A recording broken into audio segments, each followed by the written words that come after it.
Hello everybody, Jamie the Board Game Man, and today we're looking at a brand new card and dice game by Hasbro. It is called Risk Strike. Now in this game, they took the original Risk and condensed it down to a card game to 20 minutes. Is it good? Well, let's check it out. Let's go ahead and head on down to the gamer's table where I'm going to show you how to play Risk Strike.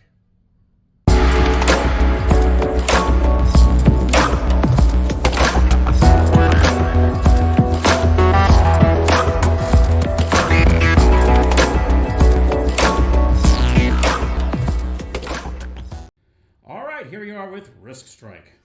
Okay, so let's go ahead and take a look at the components. First of all, you got your instruction booklet right here. You also have your tactics cards, which are the black cards here. You have your continent cards in white. You also have these reference cards that have the map in the front, and of course, you're referencing, what you can do during the attack or when you pass and all that good stuff. Okay. You also have your attacking dice and defensive dice. You see that the attacking gets 3 reds, while the defender gets 2 blacks. And then the star, I think, in this game are the coins. When you take over a country, you get this coin. The colored coin that corresponds to the country. The first player to have 2 of these domination coins wins the game. All right, so we're going to go ahead and show you how this works. So at the beginning of the game, you're going to draw 3 continent cards and 3 tactic cards to start off. What you'll do is you're going to roll. You can either roll 2 of the black dice, 3 of the red. It doesn't matter. You're going to roll to see who goes first. Okay. As soon as you find out who the first player is, the second, say it's a 2 to 5 player game. So players 2, 3, 4, or 5, depending on how many players, will get an extra tactics card for not being the first player. Okay. So first player is going to go ahead and draw 3 continent cards, and we'll do a 2-player here just to kind of show you how this works. And then, of course, you're going to draw 3 tactics cards. Player 1 will. And since I'm not player 1, I get to draw an extra one. So I will draw 4 tactics cards. Then you're going to lay out your continent cards out on the board. So here's first player. He's got 2 Asias and 1 Europe. This player over here has a North America, an Asia, and a Europe. Okay. Now, I'm going to go ahead and go over the number here. You can see it has Asia here. It has a number on the card. That is the number of cards you must have of that country in order to dominate it. So for Asia, it would take you 8 of these Asia cards to get the green domination coin. Once you get 8, then you'll have that coin in your possession. Okay, now, we just figured out, okay, we have 2 Asias, 1 Europe. We got the ones over here. Now player 1 is going to go ahead and begin by deciding at the beginning of your turn, you're going to decide which 2 cards you want to draw. At the very beginning of each turn, you're going to draw 2 cards. You can draw 2 continents, you can draw 2 tacticals, or you can do 1 of each, depending on what you want to do. Let's just say player 1 goes, I'm going to go ahead and draw a continent card. Oh, we got into 3rd Asia. He's almost halfway there already. And he goes ahead and draws a tactics card. Now, after you do that, after you draw your 2 cards, this is when you decide, let's go ahead and look at this. On your turn, draw any 2 cards, attack or pass. Okay, so I just drew the 2 cards that we just mentioned. Now, you can either attack, which you're going to declare the attacking continent and the defending continent. This is when this map comes into play, which is on the back side of your reference card. You see there's numbers on here. These are the numbers that correspond to how many of those cards you need to dominate. You'll see these red lines, and this kind of shows you which countries you can attack from the country that you have. You can attack within your country. So see, I can go Asia to Asia, obviously. Or you see here, Europe, I can attack from Europe to North America. See the way this connects from Europe to here, okay? So you see the color coordination here. See, from Asia over here, I can hit the North America. I can go to Australia, Africa, or Europe. Okay, so there's different ways you can do it, but you have to look at these red lines. I show you which countries you can attack from and to. Okay, so that's very important. Oh, let's go back to this. So, what you're going to do is you're going to declare the attacking continent and the defending continent. So let's just say I want to attack that Asia here. So I'm going to go from Asia to Asia. All right. So now that I've announced who I'm going to attack from, which continent I'm going to attack from, and to which continent I'm going to attack from, this is when I'm going to deploy, I can choose to do so, you don't have to if you have them, any troop cards. So I'm going to look at my tactic cards and see, do I have any troops in here? Wow, I have 4 troops. Now you can see here it says, play during attack phase 2 to deploy a troop. For each troop card you play, you add 1 die to your roll. So let's just say I have 3 Asias here. I'm just going to go ahead and I'm going to apply 1 troop. So I'm going to place 1 troop right here. And I'm going to go ahead and keep the rest of my tactic cards. Now I can choose over here, I can choose to apply some troops. Let's see what we have over here, because I honestly do not know. I've got 3 troops and a sabotage. Okay. So let's just say I'm going to play a troop here, because I only have 1 Asia card. So that only enables me to roll 1 die. He has 4, the most he can roll is 3. Okay. So I probably want to get another one, at least I can roll 2 die. So I'm going to go ahead and apply 1 troop. Let's look what the sabotage does here. Play immediately after troops are deployed. You can end the battle. It says end the battle. Any active troop cards return to the player's hands and the attacker's turn ends. So I could use that as soon as these troops are, maybe I don't want to have to fight this guy because he's overwhelming over me. I'm going to apply 1 troop here. Okay, I'm going to give you an example. I'm not going to use the sabotage at this point because I want to show you how this works. So he has 4, so the most he can roll is 3. So he's going to roll all 3 die. The defender has 1 card, and then he has the 1 troop card, so he can roll both. Like I said earlier, if you did not do the troop, then he only rolls 1 because he only has 1 card to defend. I have 2 cards now, so he's going to roll both. So red is going to roll their 3, okay, and black is going to roll their 3. Now what he's going to do is going to look at here. I mean, what you're doing is you're going to go like this, the highest to lowest, and so on, okay? Obviously right here, the attacker has won both of those rolls. So what happens is he's going to lose his troop. This goes in the discard pile, which you're going to maybe put on top or next to, whatever, however you want to do it. And he's also going to lose the continent card. So he loses the continent card, and it goes over to this player here. The attacker would get the card, and then this would go into the discard pile. And there's nothing else to attack. So that is over. Okay, so just like that, that was over. Now, say this was reversed. Let's put this as an example. He has the Asia. Okay, he's got his troop card over here. And this guy has his troop card over here. And let's just say the roles were reversed. Let's just say the defender wins. And let's just say I won both of them. The defender wins both of them. Of course, this is a wasted one. Okay, because we go from highest to lowest. What happens here is, okay, the defender won the first one, so obviously he's going to lose a troop card. He lost a troop card here. He still has all 3 of these. And it's up to him, does he want to attack again? He can stop the attack right here, right now, if he wanted to, but why? He still has 3, he can roll all 3 of his still. And he has 2 still, he can roll all 2 of his. But what happened was we already rolled there. So we attacked here, and he lost the first one. He lost the second one as well. Now in this case, when the defender wins, okay, when the attacker wins, he gets the card or they lose the troop card, okay? If the defender wins and there's no troop cards, this card here does not go to the defender. It goes into a pile right here, okay? It's kind of like a discard pile that you can actually draw from, okay, later on, which I'll show you in a second. So this time the defender won both of those. So now it would be up to the attacker. Do you want to attack again? But now it's going to be even Steven. Now he can only roll 2 because he has 2 cards. He still has 2 cards over here, so he can still roll both of these. He can decide, you know what, yes, I want to go for it. And that's when he can roll his 2, rolls his 2, and just like that, this one tied. I'm glad that happened because I wanted to go over what happens when there's a tie. Okay.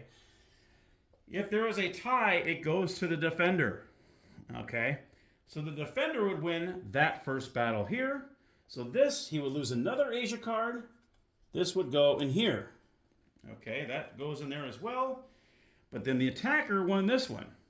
So the attacker, this troop card would go into the discard pile. Now they can go one-on-one if they decide to keep battling if you want to do so. Okay? Or we can just say, you know what, I'm done, I'm good. Let's just say he's done, he's good. Okay? So that's what happens when it's a tie. It goes towards the defender. The defender gets the victory if it is a tie. Okay? So that was just really a waste of time for player one here because he lost both of his continent cards and he just lost a troop. Okay, so that was pretty good for the defender there. He defended Asia pretty well there. Okay, so now he would go over to player two. They can decide at this point, do you want to draw 2 continent cards, 2 tactical cards, or 1 of each? Let's just say he draws this. He draws an Africa. He's going to go ahead and draw another one. Boom, he draws another North America. Now, North America, he needs 6 of these in order to dominate. Okay. Now he's going to look over his tactical cards, and what does he want to do? Does he want to attack? Well, let's see. Where can he attack from? So he's got Europe. He can attack his Asia if he wants to try and get another Asia card. Okay. Or, let's just say he can go from, he has Asia, he has Europe as well. He can attack North, well, he doesn't have a North America. He could go Europe to Europe, or he can go Europe to Asia if he plans to do so. Okay. Now, or what he could have done, okay, let's just go back here. On his turn, he can decide to pick up this continent card if he wants to. He can say, okay, I want to pick up this one, and I want to pick up this one. You can do that. Okay, when cards are here that are continents cards, you can draw those just as if you were drawing the continent cards. Now, all of a sudden, he has 3 over here, and this player's got 1. And at that point, he's going to decide, do I want to battle? And that's when he can say, you know what, I do want to battle. I have a couple troops over here. I'm going to throw 1 troop over here. Boom. This player over here is going to look over. I've got 3 troops over here. You know what? I'm going to take 2 troops and battle over here. And then you can do your battle. Okay, back and forth. That's pretty much how the battles works. Now, if you decide to pass, because obviously you're not going to battle every single time. Okay? So we're going to say he wants to pass this time. He has 3 Asias over here. I don't know why he would. If he's 3 against 1 over here, he probably would want to battle. But let's just say in this case he wants to pass. I'm just going to pass. So you see here it says pass. It says draw 1 tactics card. So that's all you do. If you're not battling, you're just going to draw a tactic card, put it in your hand, and your turn is over with, and then it goes over to the next player. Now let's go over dominating. Okay, let's just say, I'm going to go ahead and use North America as a, let's just say this player over here manages to get 6 of these North America cards. Okay. Let me find 1 more. There's 5. Let's get 1 more out of here. Okay, so he has now received 6 of them, whether through battles or drawing cards, whatever. Okay. He has 6 of these North America cards. He gets the yellow token. He places it, boom, right there. Okay. He now dominates 1 country. In order to win the game, when you dominate 2, you win the game. Now let's just say this player decides, he comes over and he is, let me go ahead, maybe he has a couple of these over on his side over here. Maybe he's got a couple of these and he wants to try to chip away at those North Americas. Okay, so he has a couple over here and he wants to try to dominate that. Now, if he goes to war with him, okay, and he loses a North America card, okay, say he loses this and it goes over here, okay, this player will still dominate that country. He will dominate that country until another player gets 6 of them. So all because he took 1 off, oh no, it's 5. Oh, you do not lose that coin unless this player, whoops, sorry, I'm making a mess, ends up getting 6. He ends up taking away so many from you, then all of a sudden now he has 6. That's when the domination coin will move. So you keep it until someone else gets the said number needed to dominate. Okay? And like I said, the first player to get 2 dominations, so say this player decided you end up getting 5 Europes as well. Let's just say we're playing around, and there's another Europe here. Here we go. Here's another Europe here. He gets that 5th Europe. He would get the blue coin. He has 2 coins. He has dominated 2 countries. End of game, and it is done. Okay? And that's pretty much how to play a Risk Strike. You're going back and forth. You're deciding at the very beginning of your turn, you're going to draw 2 cards, whether 2 of continents, 2 of tactics, or 1 of each. And then you're going to decide whether you want to battle or you just want to pass. And then you draw a tactic card. And then it moves on to the other player. And you do that back and forth. You roll the die. And obviously you do from highest to lowest. That's how you determine. The ties go to the defender. And that's pretty much how you play the game until someone dominates 2 countries. Let's go over some of these here. The troops we've already gone over already. Sabotage we went over already too. Canceled orders. Play immediately after a tactics card is played. You can cancel the card just played. You cannot cancel a troop card. So if someone plays a card, you can cancel it right away. That's a canceled order. Okay. Rally. You play on your turn after you and your opponent roll the dice. You add 2 to each die you rolled. Holy cow. That rally is huge. So after you roll, you can play this card right after you right after you roll the dice and add 2 to each die. Wow, that's huge there.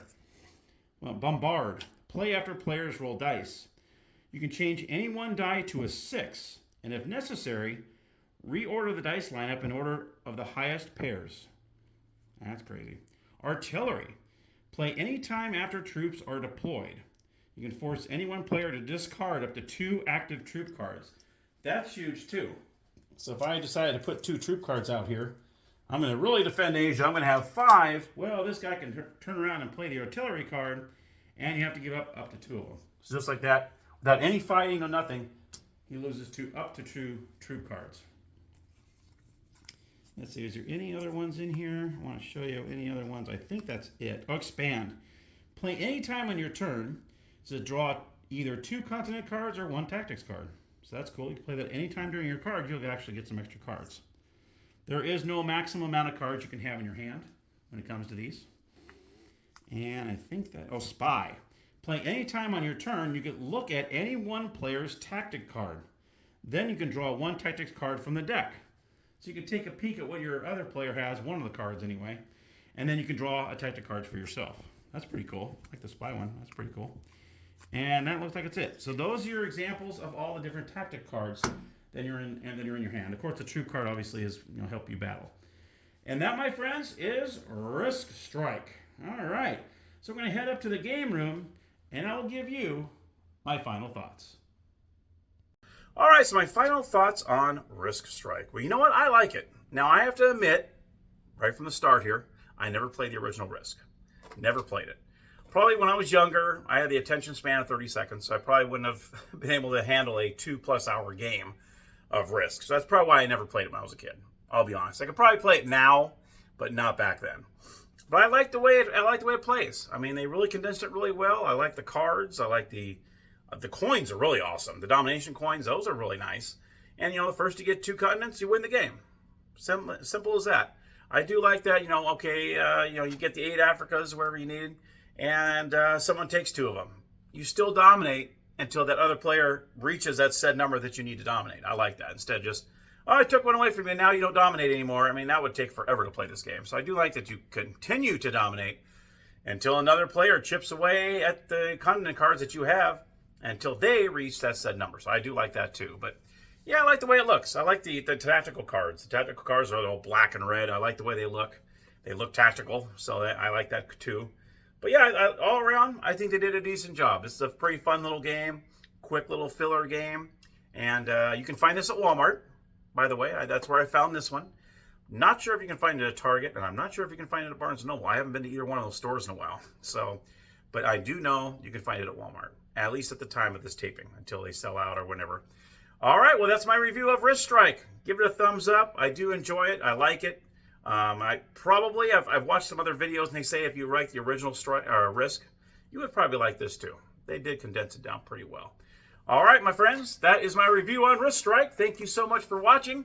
And as always, happy gaming.